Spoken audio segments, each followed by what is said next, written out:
Hello and welcome back to another reaction video. Today we're gonna be reacting to which Warhammer 40k faction would JoJo characters would join. It's been a long time since we watched Zack the Goblin, and today we're gonna do it. So let's get into it. What's up, nerds? Zack the Goblin here. Warhammer 40k is peak fiction. Do you know what else is peak?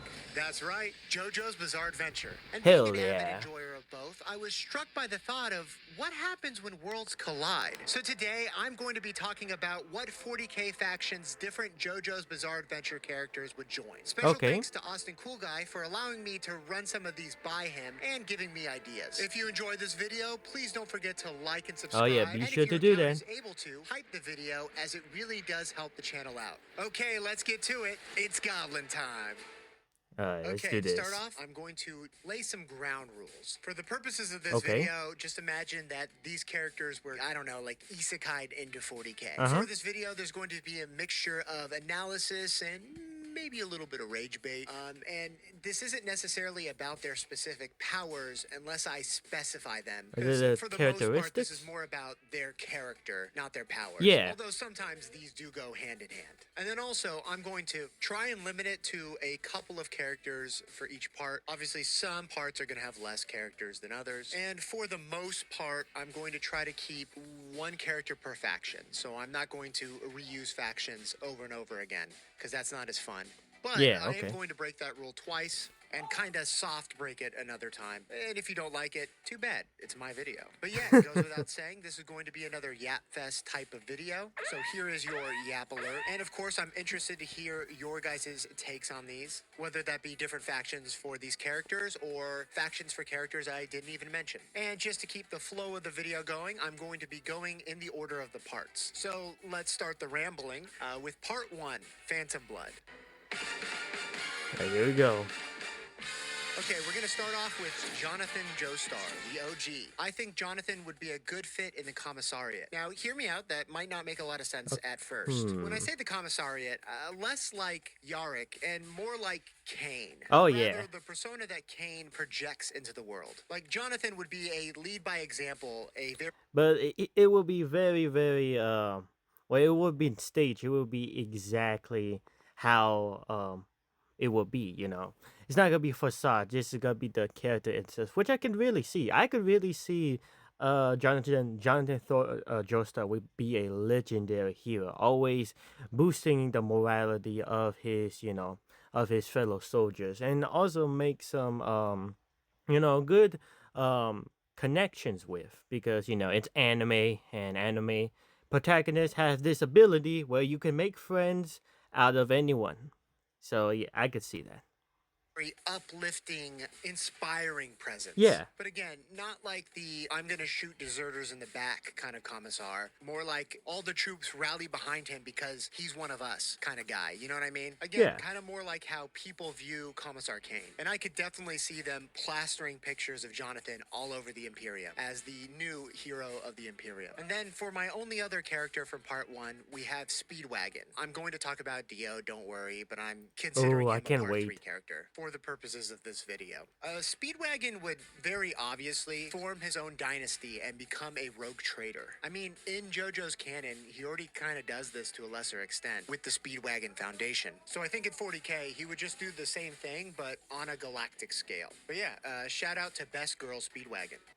Okay, that leads Yeah. us to part 2, battle tendency. Okay, starting off, of course, we have Joseph Joestar. Joseph would join, or rather be accepted by, the Orcs. Now, hear me out, hear me Oh. out. Don't come for my head yet. Let's just think about this for a second. Joseph wins every fight through chaos, luck, and sheer nonsense. Okay, yeah, is his battle IQ, like, really, really high? And could that maybe have something to do with him winning so much? Yeah, but the same could be said about the Orcs. Joseph improvises everything, and he's kind of big and honestly just has orc energy, okay? The only thing that he does that the orcs definitely wouldn't like is that he likes to run away from things. But even with that, I think they would just accept him as one of their own. Okay, next up we have von Stroheim, and very obviously he would be a part of the Adeptus Mechanicus. He has an obsession with science and technology. He upgrades himself with robotic parts. Like, this one Oh might yeah, be that's better than most of the that's really things like in one this to video, one if for I'm that being one. honest. Yeah. But yeah, you can just imagine it. Tech Adept von Stroheim, bursting onto a battlefield, machine gun implanted in his chest, blazing away. The whole time just shouting how Imperial science is the best in the galaxy. I don't I imagine like a femtech just do that, but instead there are two of. I'm just gonna leave that. know, man. It just fits. Okay, next up we had the Pillar Man Wamu. Wamu would fall to Korn, but not because he like is especially vicious or anything, but it's like his like warrior spirit. You know what I mean? He's always looking for a bigger opponent. He wants a fair fight, So honoring like all Battle that. Beast. Like he kind of embodies all the positive aspects of Korn, if you can say positive aspects.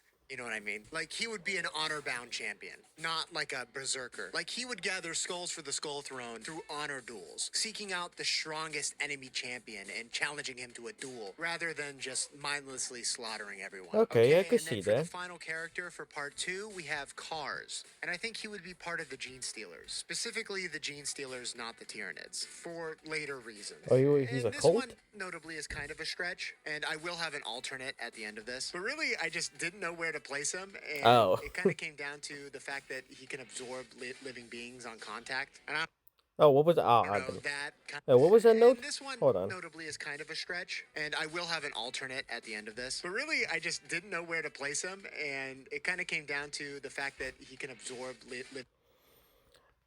So does the other pillars, man? But whatever, Zack. Okay. beings on contact. And I don't know, that kind of reminds me of absorbing biomass, and it just kind of feels like Tyranids, but like he's not, wouldn't be a Tyranid, obviously. So I'm gonna say Gene Stealers. Now that I thought he alternate was that I gonna was be a talking crazy about cult, but goes to the then Pillar again, Men there's as a like I don't know, like a shit ton of that. We got the Chaos Cult. We got the Mechanicus cult. Both in like the loyalists and the traitor ones, and I believe there's one where they worship the Catan as well. I I think there is. No, there is.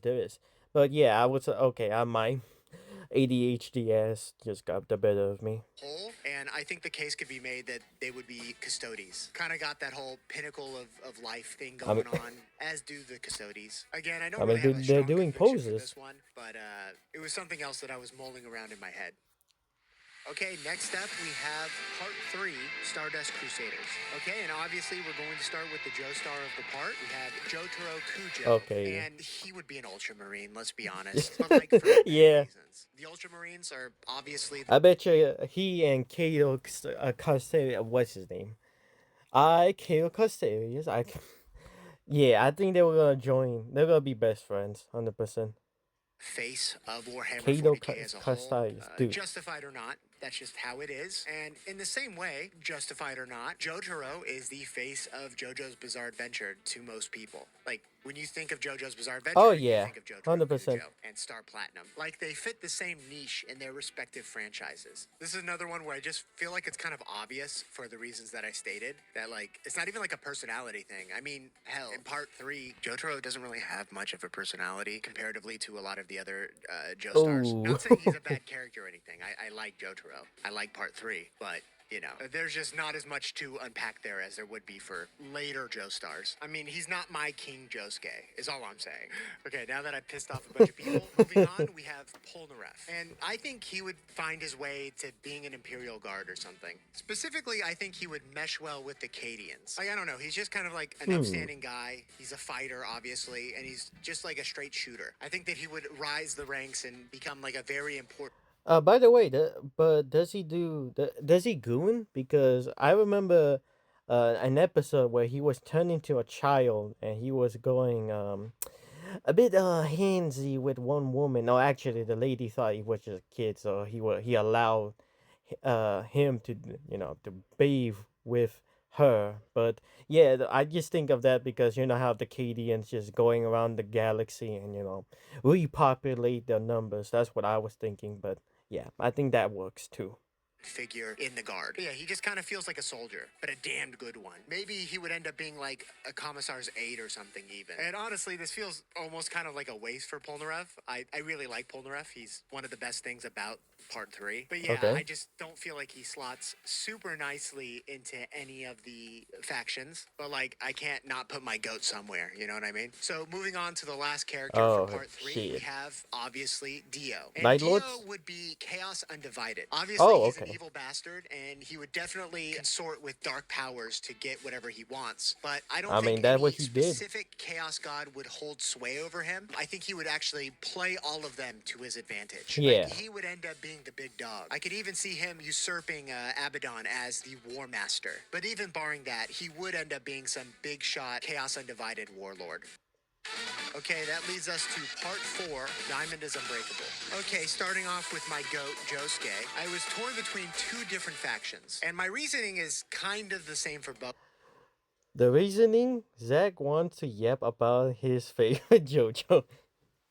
So I'm going to discuss what character traits I think fit these 2 factions and then go from there. So Josuke, despite his outwardly delinquent appearance, is a big softie. He cares deeply about others. He doesn't like seeing other people get hurt. I mean, his whole power is that he can heal and fix pretty much anything, but he can't fix or heal himself. And not to do a deep dive on his character, but it fits Like him the because salamanders? he has kind of like a my body as a shield kind of thing going on. Like, besides Jonathan, he's probably the most true good Joestar. Like, he is the most lawful good. Again, besides Jonathan, but Jonathan's kind of a caricature in a weird way also, so, you know. Like, he is a protector by nature, which led me to 2 different factions. I'm going to start with the faction I ended up not going with, the Tau. Like, I think Josuke would really mesh well with the whole greater good aspect of the Tau, and out of all the other factions in 40k, they're definitely the least grimdark, for better or worse. Not to say they don't have some evil grimdark tendencies or anything.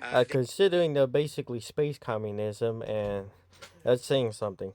Do have aspects of that as well, but, you know, in the grand scheme of all of the Warhammer 40k factions, they're definitely the least. So I was leaning more towards the Tau, but then I came back to that Josuke as a protector kind of idea. Like, Josuke would definitely sacrifice himself for the greater good. He would sacrifice himself to protect and help others. Yeah, but so as we see in the book Elemental Council by Noah Van Nguyen, the Tau don't only view themselves as expendable, they view all the other Tau as expendable. Oh, Like, they're okay. willing to sacrifice anyone and everyone for the greater good. And I think that Josuke wouldn't necessarily like that part. Which leads us to the faction I am actually choosing for him, the Salamanders. I Now, knew it. I like knew it. Josuke, the Salamanders are also very willing to sacrifice themselves to help others. In this case, I'm specifically talking about protecting normal humans. I think their vibe when it comes to this better fits Josuke's character. And beyond that, they kind of have a similar thing going on where with Josuke, he looks like a delinquent. He looks like he would be kind of a piece of shit, but he's not really. He actually has a heart of gold and he's a really good guy. Kind of like how the Salamanders have glowing red eyes, they have this pitch black Yeah, they look skin, like and demons both of at those in first, but they are conjunction with being, really you know, a like space kind marine, person. so transhuman dread, they do tend to be kind of scary to normal humans. And it's that idea I kind mean, they of just like, want to hug. don't judge a book by its cover, I guess, you know, Yeah. to boil this down into a simple phrase. Okay, next up we have Osuyaku. Spiritually, he's an Ogren. Like, he's this big dumb brute, but is also like super softy. He just feels like an Ogren. Like, they would accept him as one of their own. Like, I could see him sitting down and writing letters to the Emperor with them, you know what I mean? He would be taken in with the Ogren in a wholesome way. Okay, next up we have he would just be turned into a servitor because fuck him. Okay, the last character for part 4 is going to be Yoshikage Kira. Kira would definitely just be some middle-level administratum worker. This is mostly because it would be the perfect I think I cover could see for him that. to continue being a serial killer. Like, living a normal, regimented life is kind of important to him. I mean, the whole "my name is Yoshikage Kira" speech kind of shows that. And yeah, it would be the perfect cover for him to just continue doing his weird, freaky hand shit, you know what I mean? In a weird way, this almost feels like cheating because essentially, this is just already what he was doing in JoJo's. Like, it wouldn't actually be that much of a change. It would basically just be a lateral move. Okay, that leads us to part 5, Golden Wind. Okay, so here we have the first instance of me breaking my own rules. Giorno and Bucciarati are going to be part of the same faction. Like, they both fit the same faction for very similar and then also kind of different Okay. reasons. I think they would be members of the Inquisition. I don't think the specific ordo really Oh, matters, yeah. but they would definitely be Puritan, not radical. For Yeah. Bucciarati, he can build a strong team.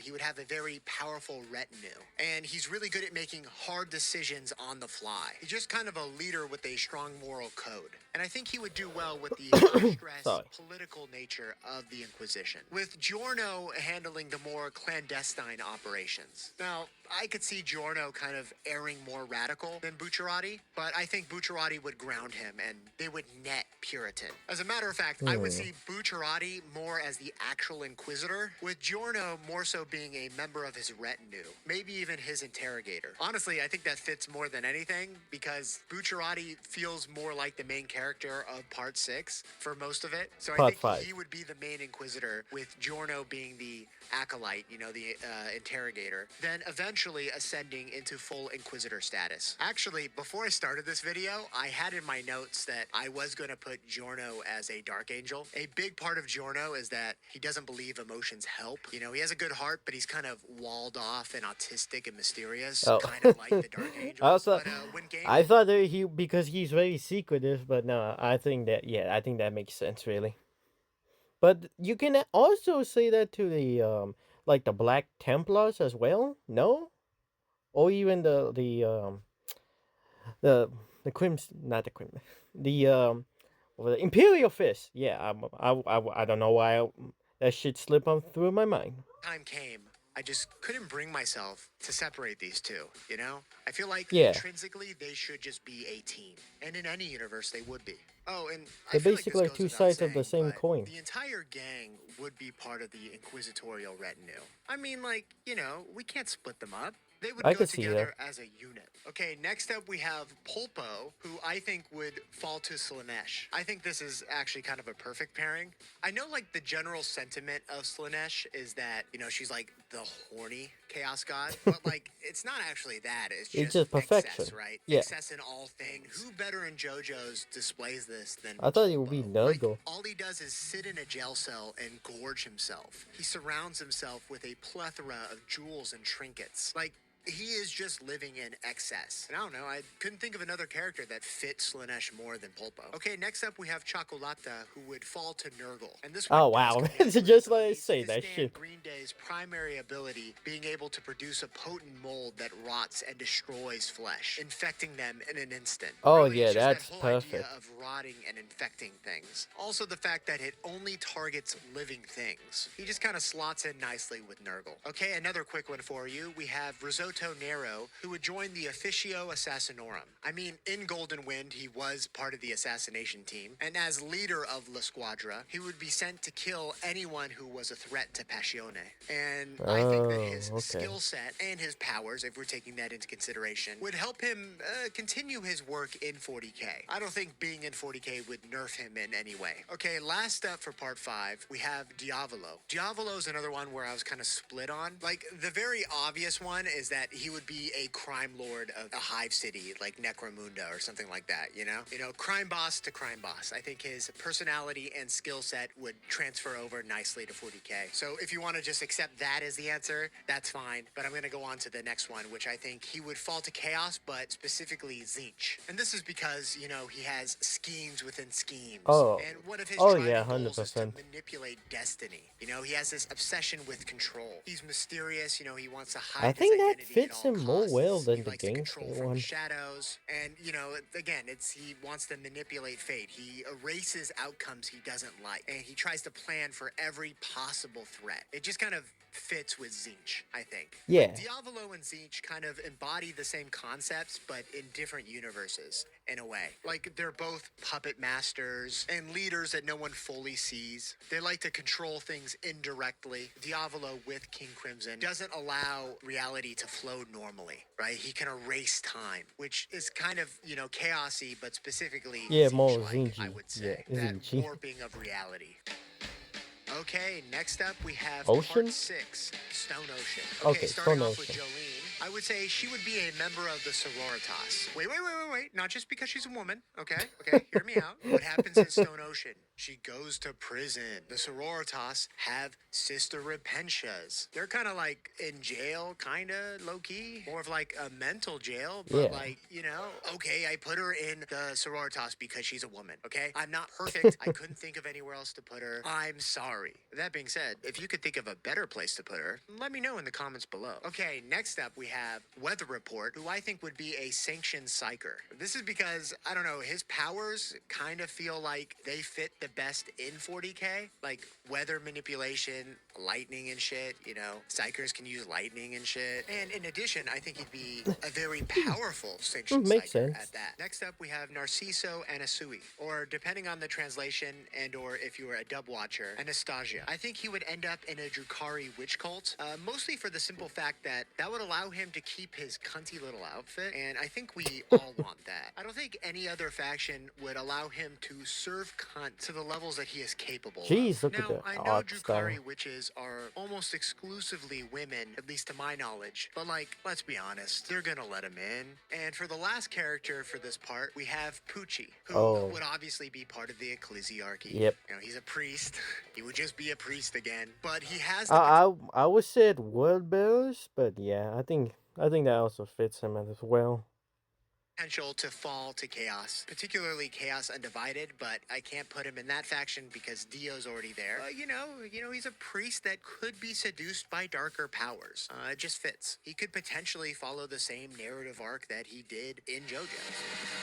Okay, All right, next here up we we go. have part 7, Steel Ball Run. Johnny Joestar would be part of the Attilan Rough Riders because he rides a horse and they ride horses. Speaking frankly, I think that realistically he would probably be turned into a servitor, but I can't do my mans like that, so I'm going with the Rough Riders as an alternative, whilst bending my rules. Oh, by the way, apparently, Jesus himself is a JoJo. Yeah, that shit is canon. Um, pretty badass. A little bit because while I put Polnareff in the Imperial Guard as well, they're in a different sub-faction, being the Cadians. So it's technically different. Okay, moving on, we have Gyro, and this is that second instance of me breaking my own rules mentioned earlier. I think Gyro would also be a rogue trader.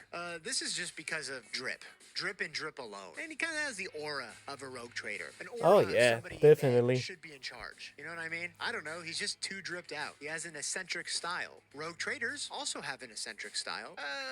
Match made in heaven. Okay, next up we have Diego Brando.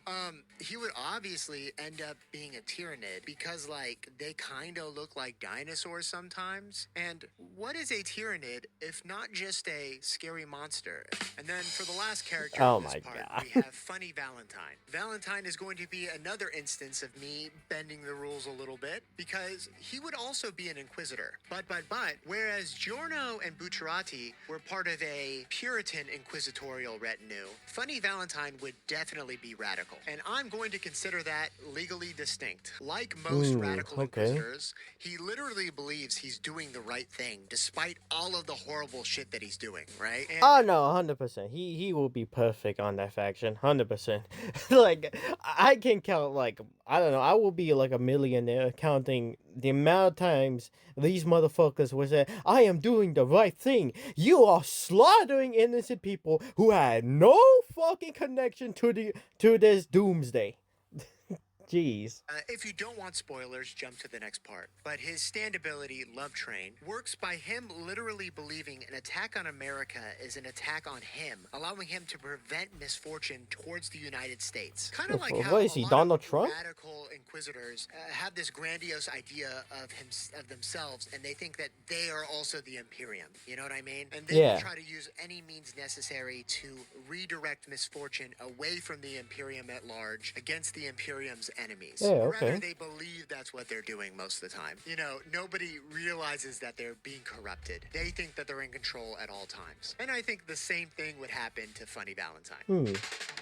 Okay, for the last part that The we're fuck? covering, we have part 8, JoJo Leon. I'm not going to cover part 9, JoJo Lands, because I don't know anything about it. Okay, as always, starting off with the Joestar of the part, we have Josuke again, but the alternate universe's version of him. And obviously, he would be in the Imperial Navy because, like, he's a sailor, Um, right? I yeah. mean, look at him. Sailor, Imperial Navy, match made in heaven. And then the only other character I'm going to cover for this part is Wonder of You. Yes, you heard that correctly. Not Toru, the stand itself. And Wonder of You would be part of the Necron faction. I was Specifically, he about to would be say he treated looks like a as a Catan Necron. shard. The Shard of Calamity, if you will. Oh shit. If you've made it this far, I also haven't read a lot of JoJo Leon, but I thought it'd be kind of fun to piss Never a couple could people off. again. So there you go. Thank you so much for staying till the end of the video. Each and every one of you are amazing. Let me know what Oh, you would thank like to you. see in the future in the comments. And until next time, Goblin out. Alright. That was a nice video. It's been a while since I watched JoJo, really. I only know a few characters but yeah, that was pretty good. I hope you enjoyed this video. I will leave a link to the original video down below with Zack's channel. I hope I'll catch you to the next one, and I hope you have a good one.